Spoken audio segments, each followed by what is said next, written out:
Hey, welcome to Panuka Farm YouTube channel. This is yours truly, Mr. Panuka, and I'm in one of the two greenhouses where we just transplanted some English cucumber, and I think we always want to give you feedback on the process that we actually go through to transplant crops in the greenhouses like English cucumber.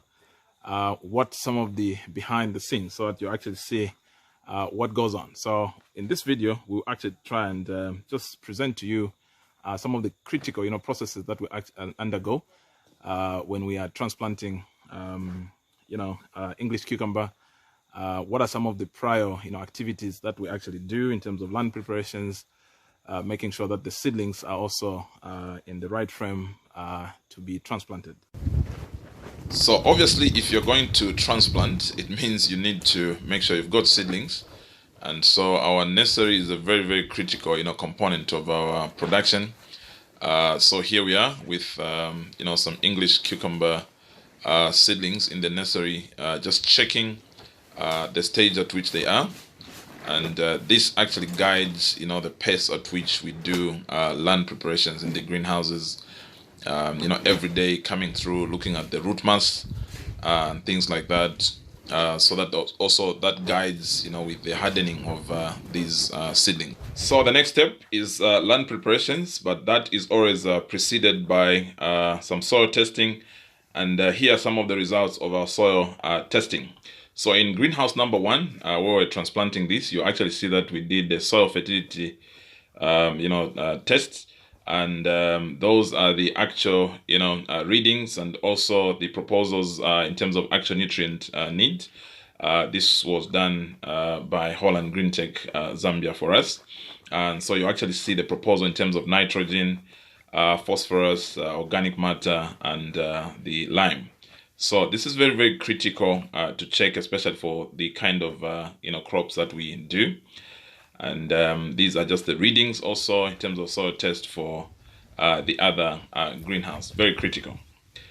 So once we are done with the soil test, of course, then that guides us in terms of what exactly we need to remedy in our soils. And so you actually see that in the soil test, there was a recommendation that we need to fix in terms of organic matter. And so you actually see here, going by that recommendation of the soil test, putting some cow dung manure, and this is actually well decomposed, cow dung manure. So it's quite a very meticulous process in terms of land preparation. So that's the cow dung manure that we used, well decomposed. Very, very critical aspect. So here we just water to just make sure we can manage to break down those clods of manure. So you actually see that here we've very much incorporated the manure into the soil, and you actually see some whitish particles in the soil.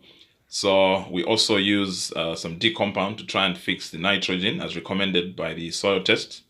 There's also MAP that we use to try and beef up the phosphorus, but you don't need to overdo it. You need to be guided by the soil test. So here, just checking again the other greenhouse to see the readiness. So at this point, you actually see that all those manure clods have disappeared. The team have actually pulverized all those clods, mixed with the soil, and also brought in the other elements to try and fix the soil, guided by the soil test. So like I indicated, trying to fix the nitrogen bit, trying to also fix the phosphorus, and also the pH. We actually did some liquid lime. That is very, very critical. We couldn't use the powder form of lime at this point, given the proximity to the transplanting period. So very, very critical. But for those fields where you actually deduce that you still have quite a bit of time, you can actually use the powder lime, but it actually takes time to take effect. So hence the reason why we actually went for the liquid lime. So basically trying to actually obey the laws of science. Once we get that prescription from the soil test, then that guides how we proceed with the land preparation. So at this point, you actually see that we've even watered the greenhouses. The drip lines are back and almost all set to transplant.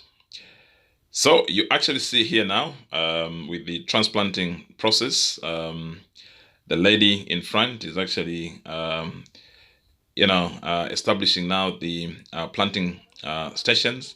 And you actually see now that the Panuka team is in full swing now, transplanting the English cucumber seedlings that you actually saw in the nursery earlier in this video. So one thing that you actually note is that in the greenhouses, processes like transplanting and general crop management, we generally have women who man almost all the greenhouses. Actually, I think the guys do help in just land preparations, but once they're done, the women actually do take over. We actually have to indicate our own experiences that they're a lot more gentle. So that becomes very, very critical in the way we proceed with the core operations of the greenhouses. What you don't want in the greenhouses is casualties of plants due to negligency. I think the ladies have a much softer touch on the crops. So yeah, they've done a very good job for us in the greenhouses. Mastered the art. So yeah, happy with the team. You actually note that even with the graduate trainees that we actually recently brought, we have more ladies, given that we are looking at improving productivity, especially in the greenhouses. And we actually need a lot more women in the greenhouses so that we improve our general productivity. But that is not to say the men do not have a place at our farm. Remember, we also have some open fields, where we do zucchini squash, iceberg lettuce, and quite a number of tasks like, construction of shed nets and things like that. So the gentlemen actually have quite a very critical role to play at the farm. So it's all about segregation of duties based on core competencies. Okay.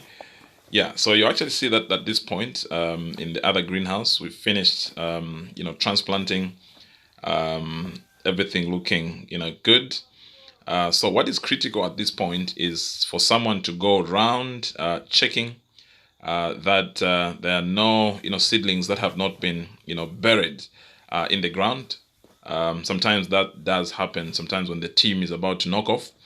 Remember, transplanting usually happens quite late in the afternoon, or early in the morning, as it were. So we always have to just go around to check that everything is okay.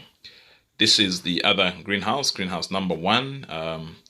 Also, just checking that everything is, on point. Go through all the planting stations. Check that the drippers are also emitting. We actually usually irrigate immediately after transplanting, though sometimes that is not advisable. But we always just want to practically check whether the emitters are operational.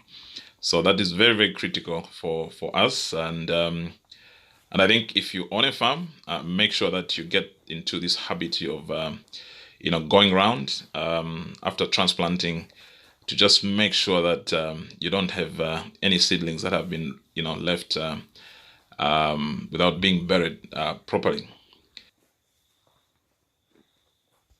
So after all those processes, basically, this is the final outlook of the greenhouse after we've done the transplanting.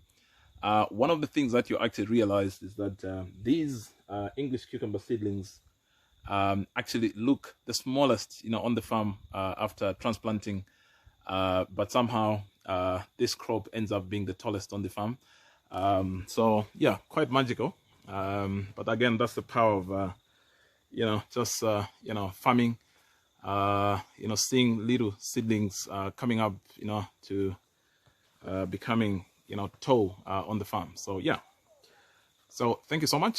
I hope you enjoyed this little journey, and I hope you also picked up some tidbits on just how we go about, transplanting English, cucumber, and also the other activities that come with that. Thank you. Have a lovely one. Bye bye.